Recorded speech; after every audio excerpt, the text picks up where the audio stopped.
ئەم کاتتان باش خوێندکەرانی بەڕێز زۆر بە خێرایی جیاوازی لە نێوان فاتیک و کرامپ لەگەڵ ریگۆرتان بۆ ئەەکەم. What are the differences between fatigue, cramp and rigor, especially rigor mortis? The first one, fatigue. Fatigue طبعا أما بيناسكيتي لكتابكتانا. Fatigue is a physiological condition that result of a relative depletion of ATP. كواتە تۆ بە پی کتێبەکە ئەگەر وتی depletion of ATP یەکسەر لەی فاتیک یعنی ماندووبوونی ماسوولکە، یعنی ئەگەر ماسوولکەکە مانوو بیتر چیتر ناتوانێت ئیش بکە، ناتوانێت کۆنتڕات کات و ناتوانێت ڕیلاکسکە، ئەوە پێوترێ فاتیک. ماندووبوونی ماسوولکە یعنی فاتیک. طبعا لە پۆلی 11 شاباسی فاتیکی کردو. حەزەکەم ئەو دوو تێکستە ببینن، هیوادارم ئەگەر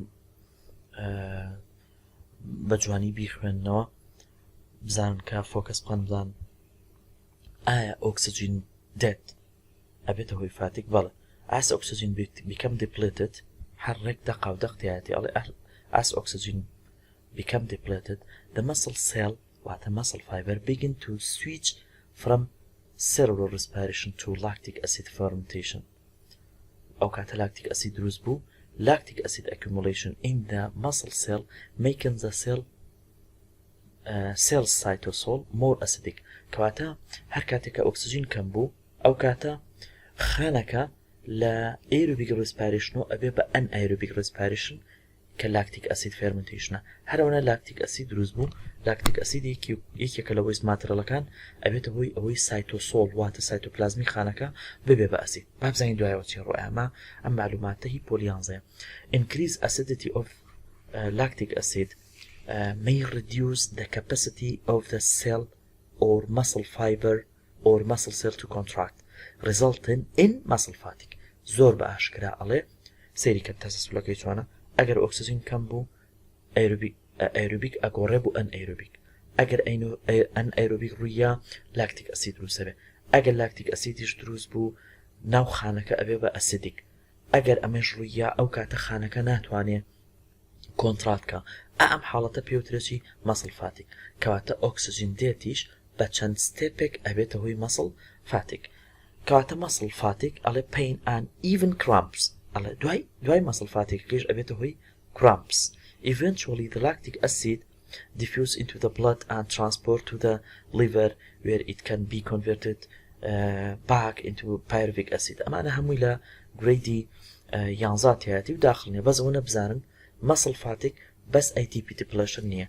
ئەگەر ئۆکسجین کەم بوو cellular respiration لە ئەیروبیک و ئەگۆڕێ بوو ئەنئەیروبیک، لە ئەنئەیروبیک شۆ کە ڕوویە لاکتیک ئەسید دروستە بێت کە لاکتیک ئەسیدیش دروست بوو مەسڵەکە ئەبێتە هۆی فاتیک. کەواتە مەسڵ فاتیک یەکێک لە فاکتەرەکانی بریتە لە ئۆکسجین دێت.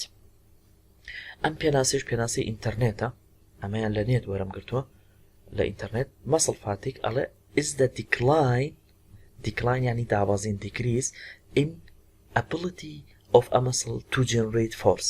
واتە تۆ ئەگەر هێز لە ناو ماسوولکەکەتان نەما نەوتوانی ئیتر لەوە زیاتر هێز دروستکەی لە ماسوولکەکە تا فۆرس دروستکەی ئەوە پێوترێ مەسڵ فاتیک.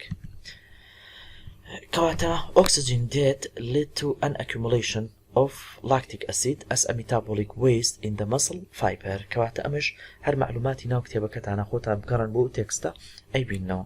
So from this information and 11 grade information we demonstrate that oxygen dead cause fatigue. اینە سەر cramp بە یەک دیار باسی کردو، یعنی تەسەور کە سێرچم کردو بۆ هۆڵ بایۆلۆجیەکە تقریبا 1000 لاپەڕەیە لە یەک شوێنە باسی کرامپەکە. کرامپ چییە؟ لە یەک دیفینیشنە ئەیبڕێنێتەوە ئەڵێ when ATP is absent.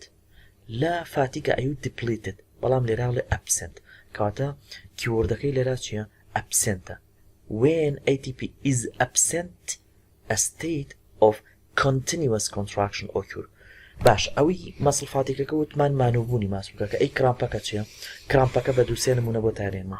ئەوەی کە مەلەی کرد بێ لە سویمین پۆل هە لە پڕ ماسوولکەیەک لە پڕڕەقە بێ لە خۆیەوە ئەوە پێوترە کرامپ. یاخود لە کاتی یاریە هەر لە خۆیە یعنی هەر لە خۆیە ڕەقە بێت بەتایبەتی مەسلی گاسترۆکنیمەس مەسڵ کە خۆمان پێڵین مەسلی پووس یاخود بە ئینگلیزی پێوترێ کالف مەسڵ خواری ئەژنۆیە لە پشتەوە خواری پشتی ئەژنۆی ئەوە لە پڕ کۆنتراکتەکە یان لە کاتی خەوە زۆر کەس لە کاتی خەوەکە هەڵەسێتەوە لە پڕ ماسوولکەکەی ڕقڕقە بێ ئەمە پێوترێت کرامپ ڕێزڵتەکەی چییە ATP absent کەواتە ئەگەر لە غیابی ATP بوو یعنی ATP هەر نەبێ لەویکیانە ATP depletion واتە دابەزینی ATP ئەبێتە هۆی مەسڵ فاتیک بەڵام کرامپەکە ئەبێتە هۆی کەوزەکەی بریتێ لە ATP absent.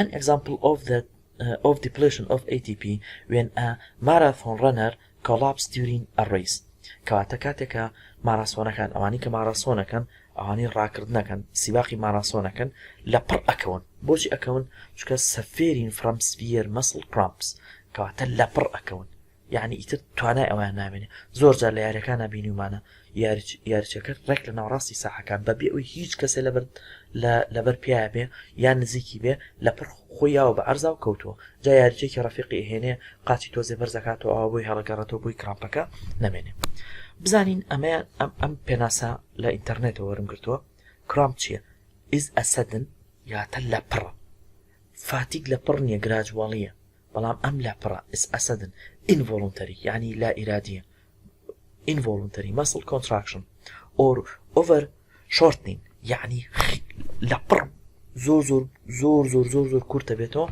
when generally temporally احتیمالی هەیە وەختی بێ لەوانەیە بۆ ماوەکی کورت بێ ئان نەن دامەجین لەوانەیە زۆر زەرمەند نەبێ مەسەرەن هی وا هەیە لە کاتی خەوە لە پڕ هەڵەسێتەوە ئەو مەسڵەی کرامپەکە 2-3 دقە دوای ئەوە خۆی چاکە بێتەوە کەواتەمە پێوترێت temporally و هیچ زەرێکی نییە they can cause significant pain واتە ئەبێتە هۆی ئازار and paralysis واتە ئەبێتە هۆی شەلل like immobility واتە ناتوانێت بجوڵێ of affected muscle ئەو شوێنی کە مەسڵەکە تووشی ئەو کرامپە بووە ناتوانێت بە هیچ شوێک بیجوڵێنێ ئینە سەر ریگۆر ئان ریگۆر مۆرتیس خۆی ئەکچوەڵی لە کوردەکە ریگۆری تیا بەس لە ئینگلیزیەکە بە هیچ شوێکتیانی کەواتە ئاگاتان لێ بێ زۆر مهمە ئەمە بۆ تێکستی ئینگلیزیەکان دیاری بکەن بە تایبەتیوانی کە مەلزەمە بەکارنایانن لەسەر کتێب ئەڕۆن ئەبێ ئاگاتان لەم هینە بێ لەم ئەم تێکستە بێ ئەویش لە کاتی میکانزمی myosin و actin و شتەکان باسیەکە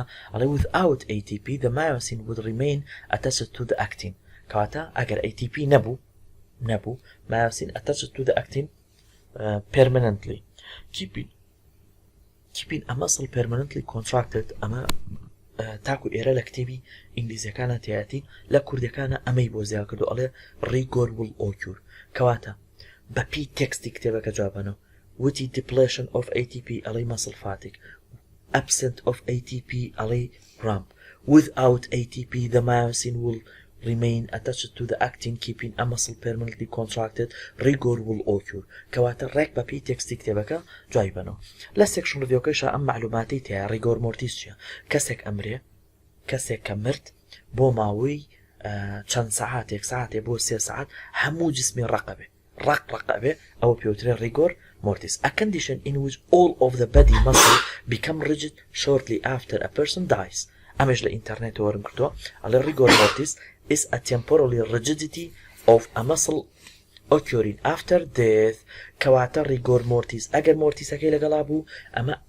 ڕێک ڕاستەوخۆ دوای مردن ڕوئەیە کە کەسێک هەموو جسمی ڕقەبێ لیمپەکانی مووی ڕقەبێ ئەمە پێوترێ ریگۆر مۆرتیس بۆ ریگۆر مۆرتیس ڕۆیە چکە کەسێک کە بمرێ ئۆکسجینی تیا نامێنێ ATP نامێنێ ئینێرژی نامێنێ کە ئینێرژی نەما ئۆکسجین نەما مەسڵەکانی پێرمەننتلی کۆنتراکتە بێ ئەو کاتە هەر تقریبا وەکو مەسڵ کرامپ وایە بەڵام ئەمەیانی ئیتر لە دوای ئەوەی کە کەسێک وەفاتەکە ئەمە ژێکێکە لە نۆتەکان کە زۆر مهمە the following disease have fatigue as one of the symptom ئەمانە ڕێک لە تێکستی کتێبەکە تایەتی systemic lupus erythematosus سەیری تەیبڵەکەی immune system کە type 1 diabetes ئەویش هەر سەیری تەیبڵەکەی immune system کە immune system لەگەڵ ئایتس ئەمەیان لە سەکشنی 3 chapter 3 تایەتی ئەم دوانیان لە تەیبڵی chapter 3 section 2 تایەتی وەسەلام عەلەیکوم سپاستان دەکەم